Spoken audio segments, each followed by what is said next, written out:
How are you, gla1ve? I'm really good, thank you. How are you? I'm good too. So let's talk about Pro League. And first of all, tell me what IGL expectations are for this Pro League, and tell me, are you confident to make a good games and good performance here in Pro League? I think so. I feel like this tournament is one of the tournaments where we had quite a lot of time at home, and Yes. this is a tournament for us where we should show our a good level, I would say.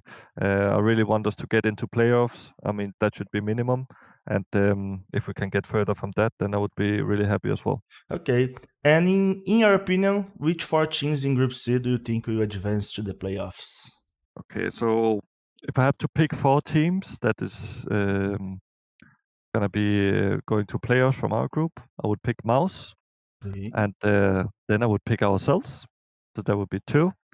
Um, and then from there, it's a bit open, I would say. But I Yes. mean, Furia and Liquid is probably two teams I could see go through as well. At from like what do you call it? Like a dark horse, Yes. like an outsider. I would say probably Monte. Okay, fair enough. My next question, it's like, look, FaZe, D2, Falcons, and Liquid are some examples of international teams with a Mhm. Danish IGLs. Yes. So, what's the secret behind Dinamarca's ability to produce great team leaders? That's a good question. I mean, first of all, we had some pretty good income leaders in the past in Denmark that was able to help people realize how to play CS. We had Hunden, we had Ruka, we had Regin, we had Abe from 1.6, we had Sonic as a coach. Now we have been having me that has been also being an in-game leader for some time. We have been having Snappy, Arcadian. We have been having so many Danish in-game leaders that has been doing pretty well, and I think that's why that we're seeing a lot of good players, Danish players, being wanting to be in-game leading. So I think that's why. Okay. After leaving Furia, there's a lot of talk about Art playing for an international team. Hmm. And recently you had a similar experience with dance. So, Yeah. what's it like to play and lead players from from another countries? And what do you think about Art leading an international team? I mean, the difference is that, of course, there's a lot of new things you have to learn with Okay. language-wise. It's a different kind of cultures. If you go to international team, now we have like four Polish guys and then me as a Dane, so it's not that big of a culture change because we're only having two different ones. But still, there could be. It depends on who you're getting to play with. Maybe calling arts calling style. I think it would work pretty good in a international team. It's not too set, but it's a lot of explosiveness, a lot of like random plays, you could say, Yes. even though probably he doesn't think it's random. Um, so I think it would work pretty good, and I think maybe this could be the right step for him to go next. My next question it's about IGL as well because you were the vice IGL for a long time, and now Yes. he is the IGL for Astralis. Did he ask you for any advice? And do you think he has what it takes to be a successful leader? For sure, I think we can already see now that he had the criteria to be a successful leader. He's doing really good, and Astralis is doing really good. And Astralis is, of course, having a special place in my heart because I've been playing there for so long. So I'm happy to see them do good, and especially happy for to see Device because he has been a teammate of mine for so long.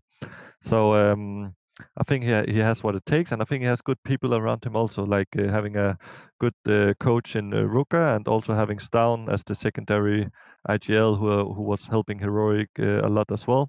So I think they have what it takes to be a really successful team, and we can see that already.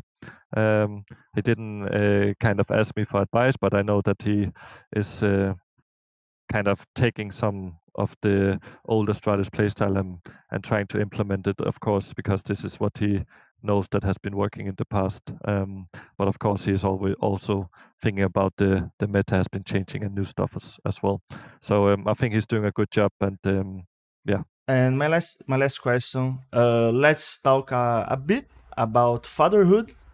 How it's been for you to balance your professional life with your personal life now that you have a child, and it's harder to be a father or win 4 majors.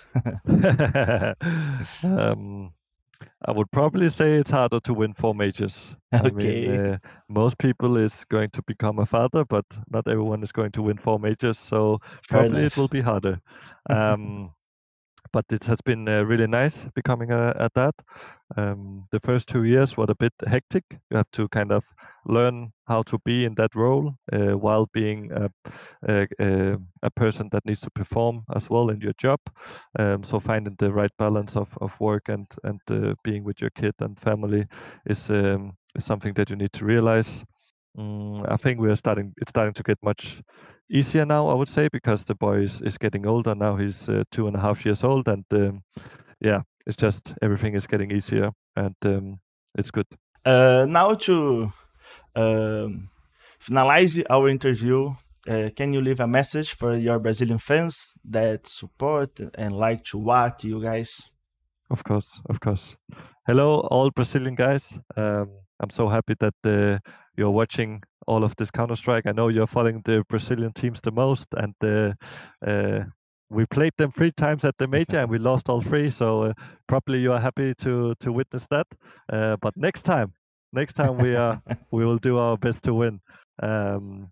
So I'm happy that all the Brazilian fans are watching the games, and it means a lot to all of us that we have your support. So keep going, guys.